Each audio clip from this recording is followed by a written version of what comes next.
சமூக வலைதளங்கள்லாம் பயன்படுத்துகிறத கொஞ்சம் ரெடியூஸ் பண்ணிட்டீங்கன்னா நல்லது. அதே போல் உங்களுடைய ஜாதகப்படி எடுத்துனோன்னா சொத்து தொடர்பான சில வழக்குகள் நிலுவையில் இருந்துருக்கு. கடன் பிரச்சனைகள் கொஞ்சம் கொஞ்சமாக குறையும்.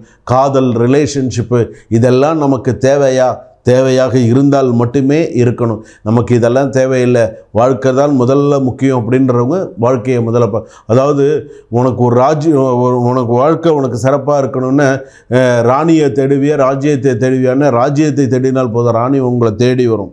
ஸோ அந்த மாதிரி உங்களுடைய ஜாதகப்படி சில விஷயங்களை என்ன பண்ணணுங்கிறத பார்த்து பண்ணுங்கள். சொத்து விற்பனை லாபம் தரும். வழக்கு நிலுவை தீரும், தள்ளுபடி ஆகும். சில வழக்குகள்லாம் தள்ளுபடி ஆகிறதுக்கான வாய்ப்புகள் இருக்குது. சொத்து விற்பனை லாபம் தரும்.